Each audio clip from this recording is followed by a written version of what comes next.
ইমান দূৰৰ পৰা আহি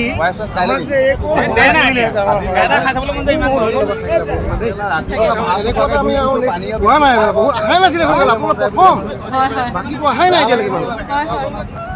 নেশ্যনেল হাইৱেৰ পৰা ৬-৭ কিলোমিটাৰ ভিতৰত শিৱসাগৰ জিলাৰ বেতৰবাৰীলৈ যাবলৈ আমি যা যোগাৰ কৰি আছোঁ।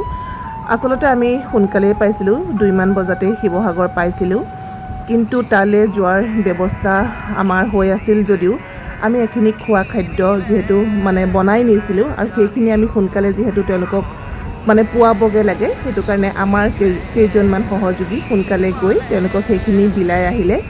আৰু তাৰ পিছত আমি যেতিয়া গৈছিলোঁ তেতিয়া বেলি ভটিয়ালে আৰু আন্ধাৰ নামি আহিলে। যিহেতু এই আন্ধাৰৰ মাজত আমি আমাৰ সহযোগীসকল বেতৰবাৰীৰ যি মাথাউৰিত যিসকল লোক আছে আৰু যিসকলে এতিয়ালৈকে কাৰোৰ পৰা একোৱেই সঁহাৰি পোৱা নাই, আৰু আমি গম পাইছিলোঁ যে তেওঁলোকে যিহেতু একো পোৱা নাই আৰু তেওঁলোকক উদ্দেশ্য কৰিয়ে আমাৰ যাত্ৰা আৰম্ভ কৰিছিলোঁ। মই আপোনালোকক এতিয়া আজি মানে ভাষাৰে বৰ্ণনা কৰিব নোৱাৰিম, এনেকুৱাই মানে বিপদ সংকুল এটা পৰিস্থিতি, মানে এটা দৃশ্য মানে বুকু কঁপি উঠিছিল। আৰু তেওঁলোকক সহায় কৰিবলৈ গৈ এনেকুৱা অনুভৱ হৈছিল যেন নিজে আজি যেন হেৰাই আহিম, এনেকুৱা কিছু অনুভৱ হৈছিল। আৰু তাৰ মাজতেও আমি এনেকৈ আমাৰ যিহেতু আমি ট্ৰেক্টৰত গৈছোঁ আৰু য'ত পাৰিছোঁ যেনেকৈ পাৰিছোঁ ৰাস্তাত মানে এনেকৈ ৰখাই দি গৈছোঁ। আৰু অৱশেষত আমি গৈ সেই মাথাউৰিত থকা লোকসকলৰ ওচৰত উপস্থিত হৈছিলোঁ।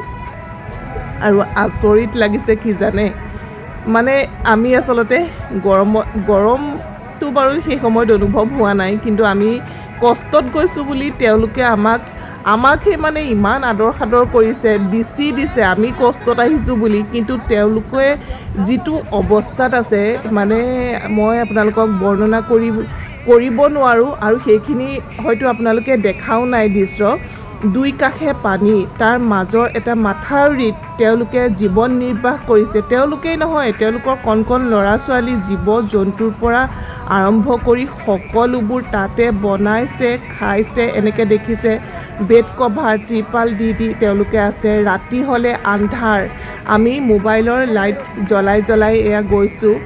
আন্ধাৰ আৰু গৰম, মহ, আৰু তাৰ মাজতে প্ৰত্যক্ষ কৰিছিলোঁ মানে পানীত সাপ গৈ আছে। সেইবিলাক ইমান বিপদ, তাৰ মাজত তেওঁলোকে যে কেনেকৈ দিন অতিবাহিত কৰিছে নাজানো। আৰু আটাইতকৈ দুখৰ খবৰ এইটো যে তেওঁলোকৰ ওচৰলৈ এতিয়ালৈকে কোনো সাহাৰ্য যোৱা নাই বা পোৱাগৈ নাই, যিহেতু তেওঁলোকে বহুত ভিতৰত সোমাই আছে। আৰু আমি বহুত কষ্টৰে ভয় শংকালৈ সেই স্থানত উপস্থিত হৈছিলোঁ। আৰু তেতিয়ালৈ আন্ধাৰ নামি আহিছিল। যিমানখিনি পাৰোঁ আমাৰ লগত আচলতে আৰু এটা তিনিচুকীয়াৰ পৰা আহিছে, তেওঁলোকেও সাহাৰ্য দিবলৈ আহিছে। তেওঁলোকো আমাৰ লগতে উঠি যিমানখিনি পাৰোঁ আমি ইয়াত দি থৈ আহিলোঁ।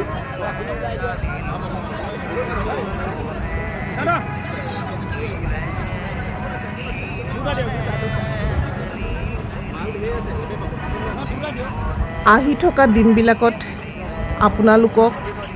আপোনালোকে তেওঁলোকক সহায় কৰিব লাগিব, তেওঁলোকক সহায়ৰ প্ৰয়োজন। যিহেতু সকলোখিনি সুবিধা বা যিমানখিনি সাহাৰ্য পাইছে ৰাস্তাৰ কাষত থকা মানুহে ডকা হকা দি লৈছে। আৰু তাত এনেকুৱাও শুনিছোঁ যে এনেকুৱা এখিনি মানুহ তাত সোমাই পৰিছে, তাতে সাহাৰ্যৰ বস্তু লৈ তেওঁলোকে বিক্ৰী কৰিছে। কিন্তু যিসকলে পাব লাগে পোৱা নাই।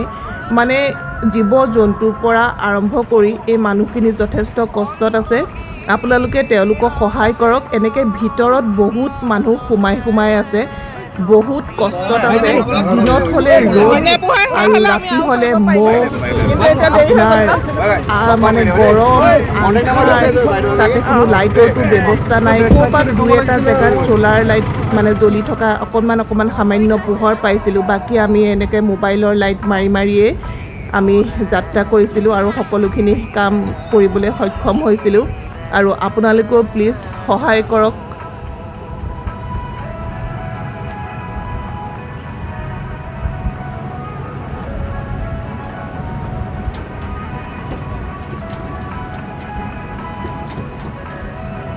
আৰু তেওঁলোকৰ কাৰণে আমাৰ যাত্ৰা অব্যাহত থাকিব। আপোনালোকে যদি আমাৰ লগতো সহযোগ কৰিব বিচাৰে বা কৰিব পাৰে, নহ'লে ব্যক্তিগতভাৱেই হওক বা অনুষ্ঠান প্ৰতিষ্ঠানৰ জৰিয়তেই হওক, এই ভিতৰত থকা সোমাই থকা মানুহখিনিক প্লিজ আপোনালোকে সহায় কৰক। মানে তেওঁলোকৰ অৱস্থাটো মই দ্বিতীয় ভিডিঅ'ত মই আপোনালোকক দেখুৱাম, যিখিনি আমাৰ দিনত যেতিয়া আমাৰ সহযোগীসকল গৈছিল, দিনৰ যিটো পৰিৱেশ আছে সেইখিনি আমি আপোনালোকক দেখুৱাম।